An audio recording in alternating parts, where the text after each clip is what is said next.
বন্যায় 4 জেলার ক্ষতিগ্রস্তদের নতুন ঘর দিলেন প্রধান উপদেষ্টা। দুর্যোগে সেনাবাহিনীর ভূমিকার প্রশংসা, সবার সহযোগিতায় স্বনির্ভর জাতি গড়ার প্রত্যয়। আদানির বিদ্যুৎ আমদানিতে প্রায় $40 কোটি শুল্ক ফাঁকির অভিযোগ, অনুসন্ধানে দুদক। বিদ্যুৎ উন্নয়ন বোর্ড ও এনবিআর-এ রেকর্ডপত্র চেয়ে চিঠি। ভাগ্য খুলছে 15 লাখ সরকারি ও স্বায়ত্তশাসিত কর্মকর্তা কর্মচারীর। টাইম স্কেল ও সিলেকশন গ্রেড প্রাপ্ত চাকুরিজীবীরা পাচ্ছেন উচ্চতর গ্রেড। আপিল বিভাগের রায়। সবচেয়ে বেশি চাঁদাবাজি হয় সকাল টাইমে। প্রতিনিয়ত এই চাঁদার জন্য আমরা অতিষ্ঠ। প্রশাসন যদি একটু উদ্যোগ নেয় তাহলে কিন্তু এই চাঁদাবাজ ধরা কোনো ব্যাপারই না। অস্ত্র ঠেকিয়ে তোলা হচ্ছে টাকা। রাজধানীর সড়ক যেন চাঁদাবাজির স্বর্গরাজ্য। পার্কিংয়ে নামে সিটি কর্পোরেশনের রিসিপ্ট দেখিয়ে অর্থ আদায়, নির্বিকার প্রশাসন। এবং পবিত্র হজ পালনে সৌদি আরবের পথে মুসল্লিরা। আজ 13টি ফ্লাইটে যাচ্ছেন প্রায় 5,500। ঢাকাতেই হচ্ছে দুই দেশের ইমিগ্রেশন ব্যবস্থাপনায় সন্তোষ।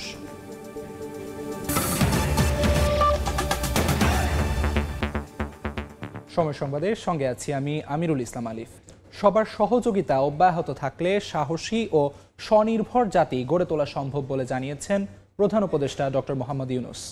সকালে তেজগাঁওয়ে প্রধান উপদেষ্টার কার্যালয়ে বন্যায় ক্ষতিগ্রস্তদের বিশেষ আবাসন প্রকল্পের আওতায় নির্মিত ঘরের চাবি বিতরণ অনুষ্ঠানে একথা বলেন তিনি।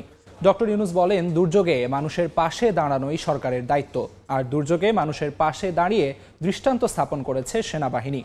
এ সময় চট্টগ্রাম, ফেনী, নোয়াখালী ও কুমিল্লার উপকারভোগীদের কাছে ভার্চুয়ালি চাবি হস্তান্তর করেন প্রধান উপদেষ্টা। অনুষ্ঠানে ভার্চুয়ালি যুক্ত হয়ে প্রধান উপদেষ্টার প্রতি কৃতজ্ঞতা জানান উপকারভোগীরা।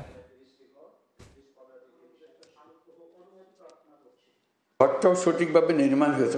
অনেক সময় টাকা ব্যবহার হলেও গুণগত মান ঠিক হয় না, এবং টাকাটা যে ব্যবহার হয়েছে, আমরা যে টাকা দিয়েছিলাম তার অর্ধেক টাকাতে কাজটা করেছে। এটা একটা ছোট্ট প্রকল্প, কিন্তু এর মাধ্যমে আমরা আমাদের সঠিকভাবে কাজ করার, একত্রে কাজ করার, দুর্যোগ মোকাবেলা করার এবং সৎভাবে করার যে দৃষ্টান্ত স্থাপন করলাম, এটা আমাদের সবাইকে উদ্বুদ্ধ করবে। সেনাবাহিনীর কাছে আমরা সেটুকু ধন্যবাদ অবশ্যই দেব যে আমাদের এই দৃষ্টান্ত স্থাপন করার জন্য।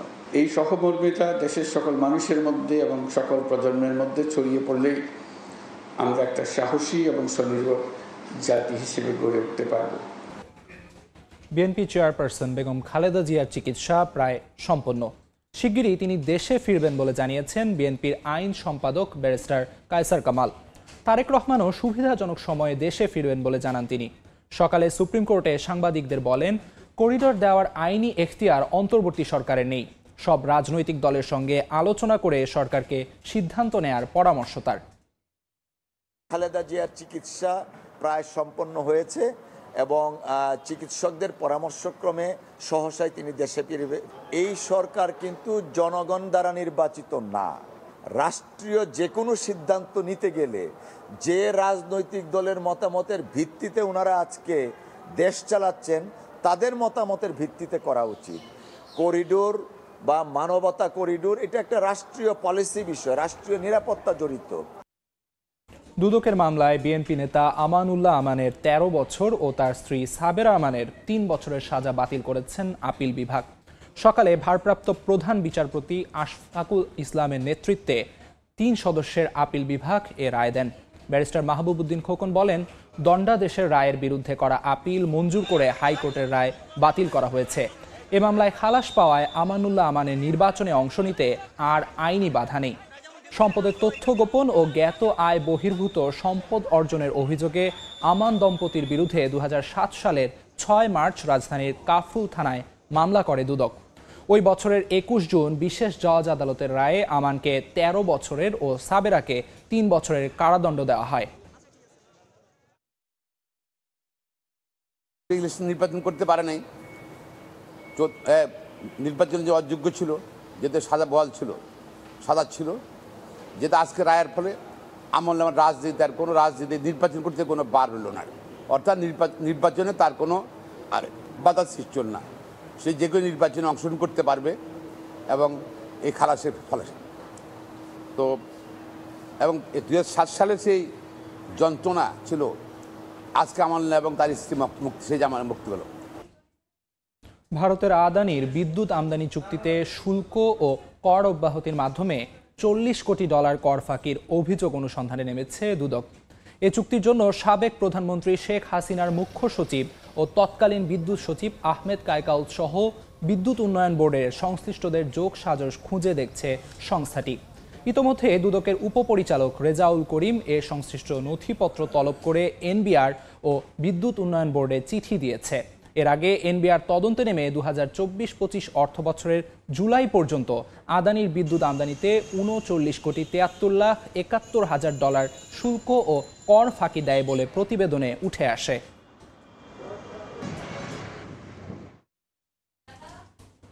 সরকারি চাকরিজীবীদের পে স্কেল এবং টাইম স্কেল নিয়ে দুঃখিত, রিপোর্টটি এখন আমাদের হাতে এসে পৌঁছায়নি। আমরা পরের সংবাদে চলে যাচ্ছি। 2001 সালে রমনা বটমূলে ছায়ানটের বর্ষবরণ অনুষ্ঠানে বোমা হামলার মামলার হাইকোর্টের রায় 8 মে সকালে বিচারপতি মোস্তফা জামান ইসলাম ও বিচারপতি নাসরিন আক্তারের সমন্বয়ে গঠিত হাইকোর্ট বেঞ্চ রায়ের এ দিন ধার্য করেন। এই রায়ের বিরুদ্ধে হাইকোর্টে আপিল করেন আসামিরা। 2001 সালের 14 এপ্রিল পহেলা বৈশাখে ছায়ানটের বর্ষবরণ অনুষ্ঠানে বোমা হামলায় 10 জন নিহত ও অনেকে আহত হন। রমনা বটমূলের ক্ষেত্রেও একই ধরনের হাস্যকর ইনভেস্টিগেশন হয়েছে। এর জন্য মূলত দায়ী সরকার তৎকালীন, এবং এর জন্য মূলত দায়ী পরবর্তীতে যারা এটিকে সঠিকভাবে করতে দেয় নাই, বরং ইনভেস্টিগেটিং অফিসার দক্ষতার অভাবে যাকে ইচ্ছা তাকে ফ্রেম করার চেষ্টা করেছে। আশা করি 8ই মে সকলেই ন্যায় বিচার না পেলেও অন্তত ফাঁসির কাষ্ঠে যারা ঝুলে আছেন তারা অন্তত মুক্তি পাবেন। মাগুরায় শিশু আসিয়া ধর্ষণ ও হত্যা মামলায় চতুর্থ দিনে সাক্ষী দিয়েছেন মাগুরা ও ফরিদপুর মেডিকেলের 3 চিকিৎসক। সকালে মাগুরা নারী ও শিশু নির্যাতন দমন ট্রাইব্যুনালে হাজির করা হয় আসামিদের। পরে বিচারক এম জাহিদ হাসানের আদালতে সাক্ষ্য গ্রহণ শুরু হয়। এ মামলায় 36 জনের মধ্যে এখন পর্যন্ত 19 জনের সাক্ষ্য গ্রহণ শেষ হয়েছে। গত 6 মার্চ মাগুরা সদরের নিজনাম দুয়ালি গ্রামে বেড়াতে গেলে বোনের শ্বশুর তাকে ধর্ষণ করে। পরে ঘটনাটি ধামাচাপা দিতে আসিয়াকে হত্যা চেষ্টা করা হয়। পরে চিকিৎসাধীন অবস্থায় 13 মার্চ রাজধানীর সম্মিলিত সামরিক হাসপাতালে মারা যায় শিশু আসিয়া। সময় সংবাদে আরও থাকছে। নিষেধাজ্ঞা শেষে মধ্যরাতে শুরু হচ্ছে পদ্মা মেঘনায় মাছ শিকার। জেলেদের মুখে হাসি। কাপ্তাই হ্রদে মাছ ধরায় 3 মাসের নিষেধাজ্ঞা শুরু হচ্ছে আজ। রাজধানীর সড়ক যেন চাঁদা আদায়ের স্বর্গরাজ্য। শপিং মল থেকে শুরু করে মূল সড়ক সর্বত্রই চলছে পার্কিংয়ের নামে চাঁদা আদায়ের মহোৎসব। বেশিরভাগ সময়ে এই চাঁদা আদায় হচ্ছে সিটি কর্পোরেশনের নামে, সিটি কর্পোরেশনের রিসিট দিয়ে। যদিও এসব বিষয়ে কথা বলতে রাজি নয় ঢাকা দক্ষিণ সিটি কর্পোরেশন। মোবারক হোসেন শুভ ও আশরাফুল ইসলামের ছবিতে মাহাদি ইসলাম ধ্রুবর ধারাবাহিক রিপোর্টের প্রথম পর্ব আজ।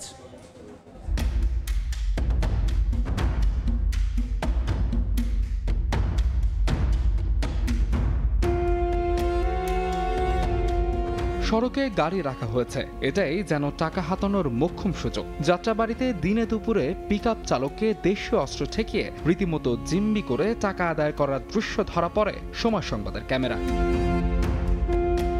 দক্ষিণ সিটি কর্পোরেশনের নথি বলছে যাত্রাবাড়ি থানা থেকে শনির আক্তার ক্যাবেক্স সিএনজি পাম্প পর্যন্ত 180টি গাড়ি পার্ক করা যাবে। সিটি কর্পোরেশন এই এলাকায় বরাবরই ইজারা দিয়ে থাকে, কিন্তু মাঠের চিত্র ভিন্ন। 5 আগস্টের পর নতুন করে ইজারা পায়নি কেউই, যদিও টাকা তোলা হচ্ছে প্রতিদিনই। 180টি গাড়ি রাখার জায়গা ছাপিয়ে সব ধরনের যানবাহন পার্কিং করা হচ্ছে ঢাকা চট্টগ্রাম মহাসড়কেও। কি জন্য নিছে আপনার কাছে চাঁদা? দক্ষিণ সিটি কর্পোরেশনের নামে টাকা তুলছে পদ্ম ট্রেডিং কোম্পানি, তবে রশিদে কোথাও পদ্ম ট্রেডিং কোম্পানির ঠিকানা বা মোবাইল নম্বর নেই। লোড আনলোড 150 টাকা নেয় এরা, আর যদি কেউ করবো তার প্রতিবাদ করতে যায়, পরের দিনে যে আপনি মিডিয়া আপনি দিয়েছেন, পরশু দিন আমার দেখতে লয়ে যাবো লোক। সবচেয়ে বেশি চাঁদাবাজি হয় সকাল টাইমে। ওই যে আপনার রিক্সা ভ্যান মাল নিয়ে গেলেই, মানে মাল থাকলেই আপনারা স্লিপ একটা ধরাই দিয়ে টাকা নেয়। প্রতিনিয়ত এই চাঁদার জন্য আমরা অতিষ্ঠ। এই ভাই না সেই ভাই, ওই ভাই না ওই ভাই। থানায় যোগাযোগ করলাম, থানায় বলছে যে আপনি স্লিপ 2টা দিয়ে যান। আমি থানায় ডিউটি অফিসারের কাছে মানে লিখিত দিয়ে আসছি, আর ওই স্লিপ 2টা দিয়ে আসছি তাদের। প্রশাসন যদি একটু উদ্যোগ নেয় তাহলে কিন্তু এই চাঁদাবাজ ধরা কোনো ব্যাপারই না।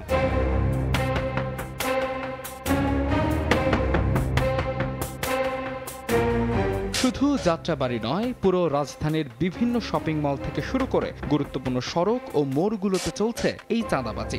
এবার নজর দেয়া যাক গুলিস্তানের ফুলবাড়িয়া সুপার মার্কেটের দিকে। দক্ষিণ সিটি কর্পোরেশনের তথ্য বলছে ফুলবাড়িয়া সুপার মার্কেটের বেসমেন্টে সিটি কর্পোরেশন ইজারা দিয়ে থাকলেও সেই ইজারা কার্যক্রম বর্তমানে বন্ধ রয়েছে।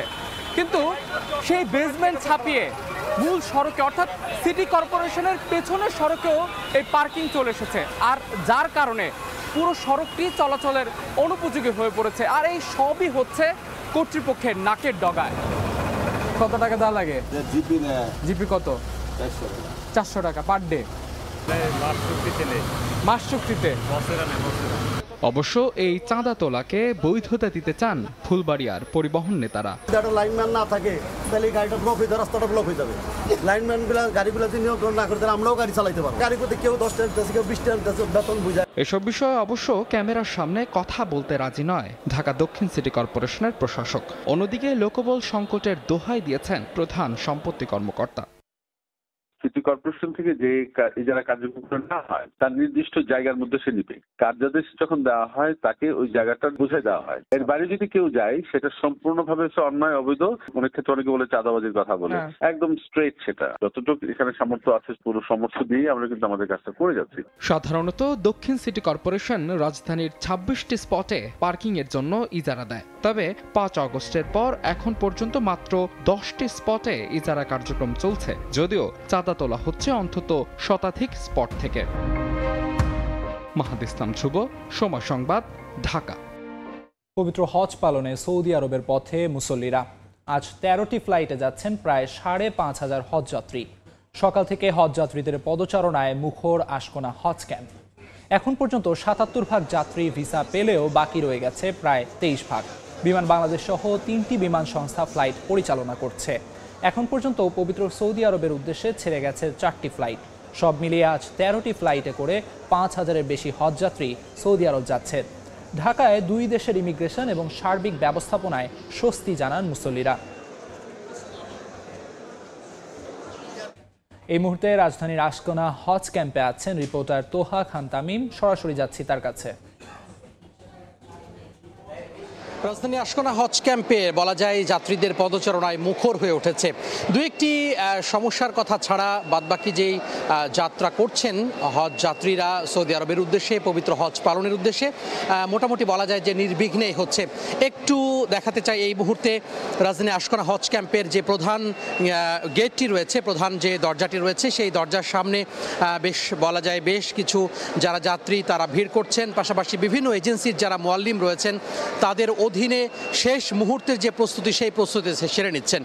কিছুক্ষণ আগে হজ পরিচালক সাংবাদিকদের সামনে তিনি আনুষ্ঠানিকভাবে এখানকার যে পরিস্থিতি সেটি বর্ণনা করেছিলেন। তিনি বলছেন যে বেশ কিছু জটিলতা তৈরি হচ্ছে ভিসা নিয়ে, বিশেষ করে 77% ভিসা এখন পর্যন্ত কমপ্লিট হয়েছে, অর্থাৎ সম্পূর্ণ হয়েছে যেই মোট যে হজযাত্রী রয়েছেন। বাকি যে ভিসা এখনও পান নাই সেটির ব্যাপারে তারা আসলে সৌদি অংশের যেই সৌদি অংশের যে কারিগরি যে দক্ষতা সেই দক্ষতার উপরে তারা আসলে দোষারোপ করছেন। পাশাপাশি তারা বলছেন যে সৌদি অংশে একটি নতুন সফটওয়্যার উদ্বোধন করার কারণে, নতুন করে আরেকটি সফটওয়্যারে যাওয়ার কারণে বেশ কিছু তথ্যের যে বিভ্রাট বা গরমিল সেটি হয়েছে, যার দরুন এই ভিসা যে জটিলতা সেই ভিসা জটিলতা তৈরি হয়েছে। তবে তিনি পাশাপাশি এও বর্ণনা করেছেন যে খুব দ্রুতই এই ভিসা জটিলতা কেটে যাবে এবং সবাই আসলে যেতে পারবেন বলে তিনি আশ্বস্ত করেছেন। যদিও উদ্বোধনের দিন হাবের সভাপতি বা হজ এজেন্সি অ্যাসোসিয়েশন অফ বাংলাদেশ হাবের যে সভাপতি রয়েছেন সেই সভাপতি তিনি বলেছিলেন, হাবের সভাপতি বলেছিলেন যে এবার 4 থেকে 5,000 হজ যাত্রীর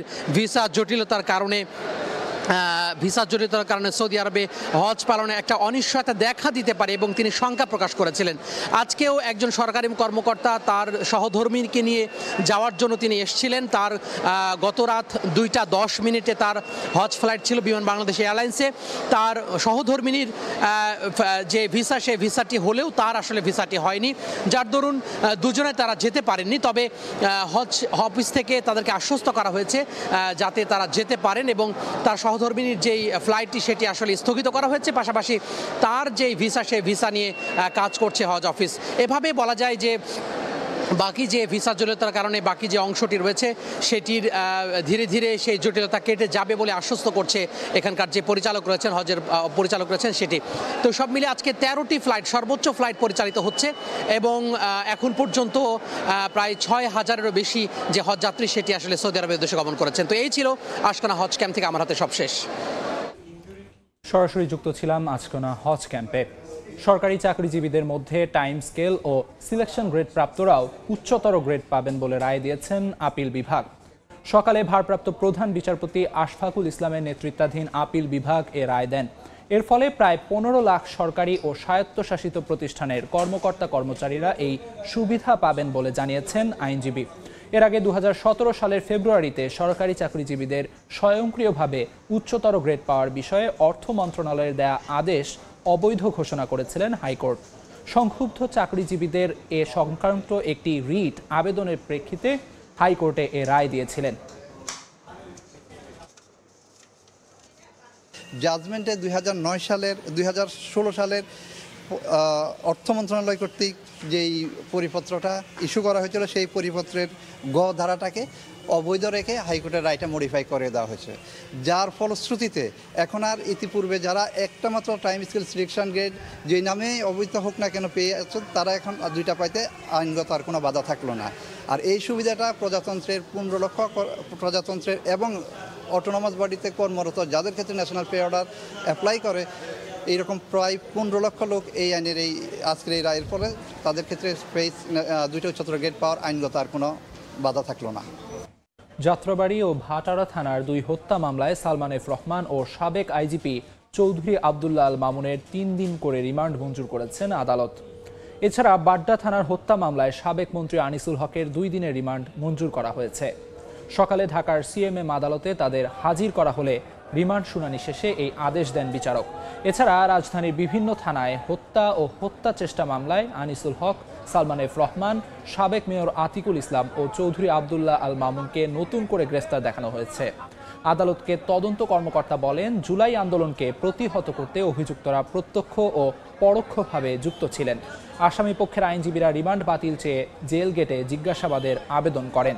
উভয় পক্ষের শুনানি শেষে এই রিমান্ডের আদেশ দেন বিচারক।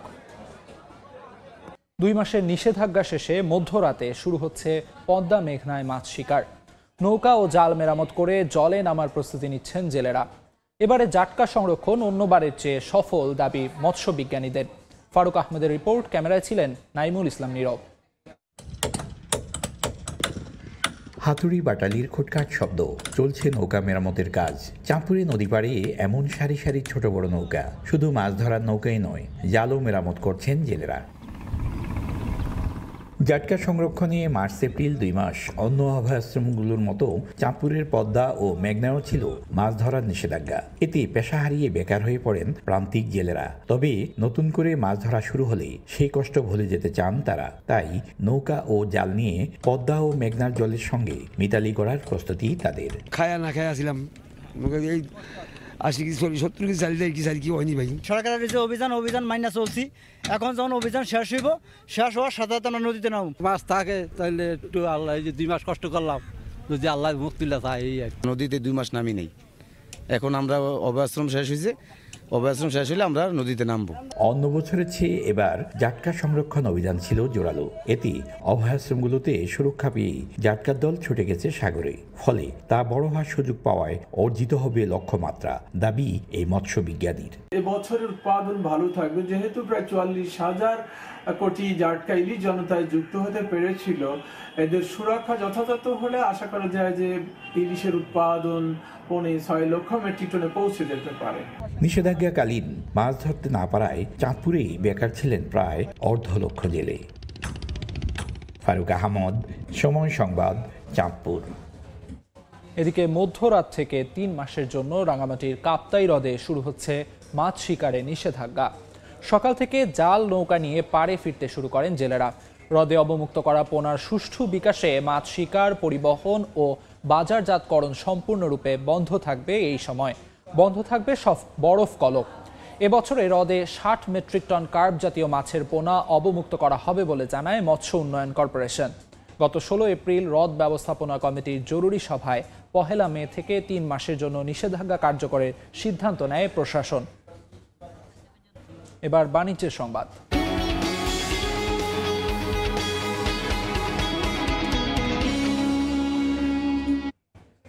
ব্যক্তির কর মুক্ত আয়সীমা 1 লাখ টাকা বাড়িয়ে 4.5 লাখ টাকা করার প্রস্তাব দিয়েছে ব্যবসায়ীদের শীর্ষ সংগঠন FBCCI। পাশাপাশি নারীদের জন্য করমুক্ত আয়সীমা 5 লাখ টাকা করার সুপারিশ করেছে সংগঠনটি।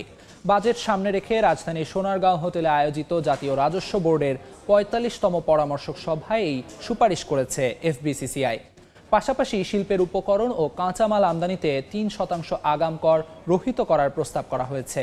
এছাড়া তৈরি পোশাক সহ রফতানিমুখী শিল্পের উৎসে কর 1% থেকে কমিয়ে 0.5% নির্ধারণ করা এবং আগামী 5 বছরের জন্য তা কার্যকর রাখার প্রস্তাবও করেছে FBCCI। একটা কাগজ আমার কাছে এটা থাকে 6.5, এটা লিখে আমাকে গাড়ির সাথে দিয়ে দিতে হবে, না দিলে আমার গাড়িটাকে আটকাবে এবং আটকে 2, 3, 4 দিন 5 দিন রেখে দিবে ওই ভ্যাট অফিসের কোথাও কাস্টডিতে। তা ততক্ষণে আমার শিপমেন্ট ডেট ফেল, পরবর্তীতে মাল এনে আমাকে শিপমেন্ট করতে হয় এয়ারে অথবা ডিসকাউন্টে। এই ঝামেলাগুলো আমাদেরকে ফেস করতে হয়। এবার রাজধানীর মোহাম্মদপুরে নকশা বহির্ভূত ভবনে অভিযান চালাচ্ছে রাজু। এই মুহূর্তে সেখানে আছেন সহকর্মী রাইদুল ইসলাম শুভ, সরাসরি যাচ্ছি তার কাছে। রাজধানীর তুরাগ নদীর পাড় ঘেঁষে গড়ে ওঠা যে চন্দিমা মডেল টাউনটি রয়েছে, সেই মডেল টাউনের আবাসিক এলাকায় একটি নির্মাণাধীন ভবন যেটি রয়েছে, সেই ভবনটির একটি অংশ বিশেষ ভেঙে ফেলা হচ্ছে। এই মূলত চন্দ্রিমা মডেল টাউন হাউজিং এলাকায় এই ভবনটির রাজুকের কোনোই অনুমোদন না থাকার কারণে তাদের যে নির্মাণ কার্যক্রম সেটি বন্ধ করে দিয়েছে রাজুকের পক্ষ থেকে। একটি মোবাইল টিম পরিচালনা করা হচ্ছে আজকে। সেই মোবাইল টিমের যিনি নির্বাহী ম্যাজিস্ট্রেট রয়েছেন তিনি কিন্তু তাদের কার্যক্রম বন্ধ করার নির্দেশ দেন এবং এই ভবনটির সামনের কিছু অংশ যেটি রয়েছে সেটি ভেঙে ফেলা হচ্ছে এবং ভেঙে ফেলে কাজটিকে সম্পূর্ণভাবে বন্ধ করার কথা তিনি ঘোষণা দিয়েছেন। এরপরে কিন্তু রাজুকের পক্ষ থেকে যেই ভ্যাকুম মেশিনটি রয়েছে সেই মেশিনটি দিয়ে কিন্তু ভেঙে ফেলা হচ্ছে। মূলত তাদের ভাষ্য অনুযায়ী রাজুক যেটি বলছে যে এই চন্দ্রিমা মডেল টাউন এলাকায় বেশিরভাগই ভবন যেগুলোর আসলে অনুমোদন রাজুক থেকে দেয়া হয়নি এবং তা সত্ত্বেও এই ভবনগুলো কিন্তু গড়ে উঠেছে এবং তাদেরকে কিন্তু বারবার অবগত করা সত্ত্বেও তারা এই রাজুকের আওতাধীন মধ্যে বা নকশার আওতায় আনার জন্য যে কার্যক্রমগুলো প্রয়োজন সেগুলো কিন্তু তারা এখন পর্যন্ত নেননি। যেমনটি বলা হচ্ছে যে একটি হাউজিংয়ের মধ্যে যে সকল সুযোগ সুবিধা থাকার কথা ছিল বা প্রয়োজন সেগুলো না থাকায় কিন্তু এই চন্দ্রিমা মডেল টাউন হাউজিং এলাকাকে রাজুকের পক্ষ থেকে কোনো ধরনের কোনো অনুমোদন দেননি ভবন তৈরির ক্ষেত্রে বা নকশা অনুমোদনের ক্ষেত্রে। তো যে কারণে আজকে ঠিক 12টা থেকে কিন্তু আজকে রাজুকের একটি টিম, মোবাইল টিম, তারা আসলে অভিযান পরিচালনা করছে। একটি মাত্র শুরুতেই একটি ভবন পেয়েছেন এবং সেটির কাজ বা বিল্ডিংয়ের একটি অংশ ভেঙে ফেলা হচ্ছে। সব কিছু মিলিয়ে এই ছিল আমার কাছে মোহাম্মদপুর এলাকা থেকে সবশেষ। রাজধানী মোহাম্মদপুর থেকে রাজুকের অভিযানের সবশেষ জানাচ্ছিলেন সহকর্মী রাইদুল ইসলাম শুভ। অস্ত্রের মুখে জিম্মি করে মাদারীপুরে ব্যবসায়ীর বাড়ি থেকে নগদ টাকা ও স্বর্ণ লুট করে নিয়ে গেছে ডাকাত দল। সিসিটিভি ফুটেজে দেখা যায় মঙ্গলবার গভীর রাতে রাজৈরের সুতারকান্দি গ্রামে সিরাজ মোল্লার বাড়িতে ঢোকার চেষ্টা করে ডাকাত দল, কিন্তু ব্যর্থ হলে প্রতিবেশী আব্দুল আলিমের বসত ঘরে হানা দেয় তারা। গ্রিল কেটে ভেতরে ঢুকে অস্ত্রের মুখে জিম্মি করে পরিবারের সদস্যদের বেঁধে ফেলে 10-15 জনের ডাকাত দল।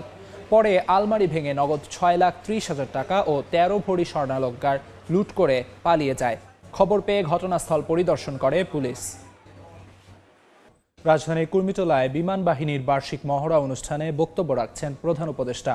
সরাসরি যাচ্ছি সেখানে। আপনাদের কারণে সেটা বাস্তবে দেখলাম, যারা এর পেছনে এটাকে এত সুন্দরভাবে করার জন্য, নিখুঁতভাবে করার জন্য চেষ্টা করেছেন, তাদের সবার জন্য আমরা ধন্যবাদ জানাচ্ছি। জোরে হাত তালিয়ে দিয়ে আমরা একটা ধন্যবাদ জানাই। এতে আমাদের সাহস বাড়ে, শুধু যুদ্ধের সাহস না, এটা তো সাহস বটেই, যে আমাদের এই ছেলে মেয়েরা এরকম দুর্দান্তভাবে প্রস্তুতি নিতে পারে, কঠিন সমস্যার মোকাবেলা করতে পারে, এটা দেখে বুক ভরে যায়। আমরা যারা আজকে বাইরের থেকে আসলাম, আমি নিশ্চিতভাবে বলতে পারি তাদের সবার বুক ফুলে গেছে যে আপনাদের কৃতিত্ব দেখে, আপনাদের নিখুঁত ম্যানুভারিং দেখে। কাজে সেই অনুভূতিটা আপনাদেরকে জানিয়ে গেলাম। আমি লিখিত বক্তব্যের মধ্যে যাচ্ছি একটু। আসসালামু আলাইকুম। বাংলাদেশ বিমান বাহিনী আয়োজিত আজকের এই আকাশ বিজয় মহড়া অনুষ্ঠানে আপনাদের মাঝে উপস্থিত হতে পেরে আমি অত্যন্ত আনন্দিত। এই মহড়া কেবল একটি সাময়িক অনুশীলনই নয়, এটি আমাদের সার্বভৌমত্ব রক্ষায় বিমান বাহিনীর পেশাদারিত্ব এবং দক্ষতার পরিচয় বহন করে। আমি এই মহড়ায় অংশগ্রহণকারী সকল সদস্যকে তাদের নিষ্ঠা, শৃঙ্খলা এবং পেশাগত উৎকর্ষের জন্য আন্তরিক ধন্যবাদ জানাচ্ছি।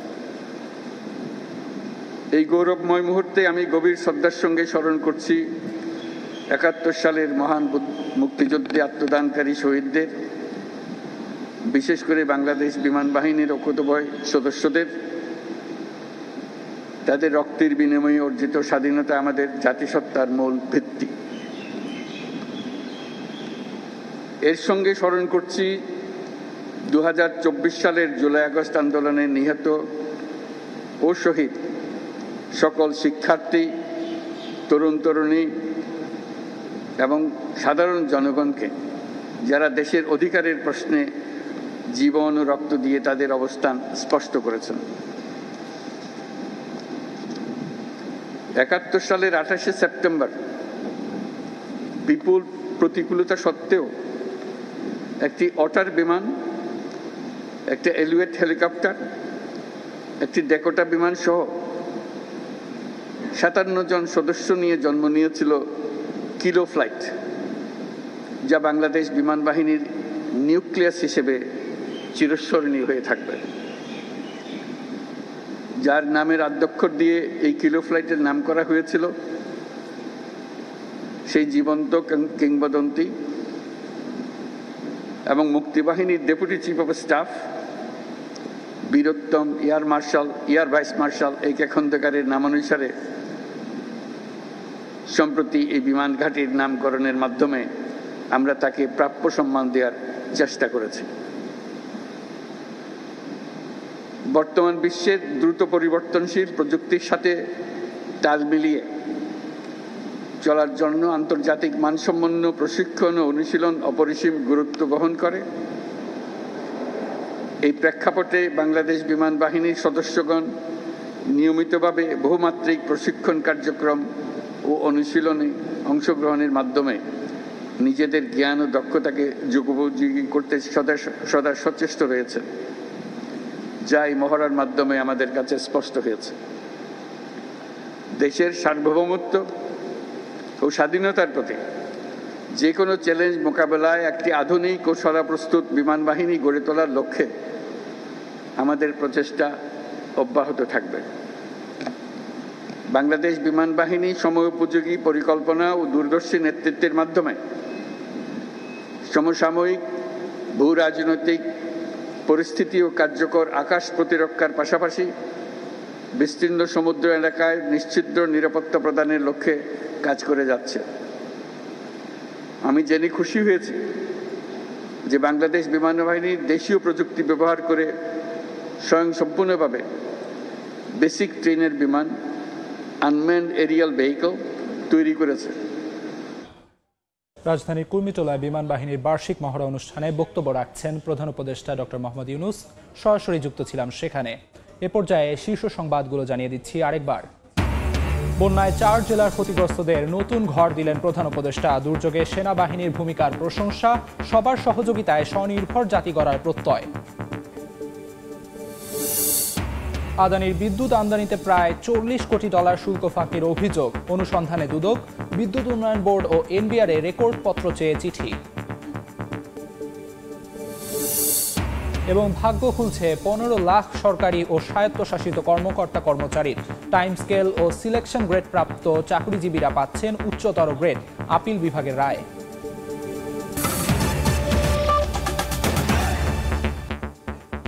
এই ছিল সময় সংবাদে, সঙ্গে থাকুন সময়।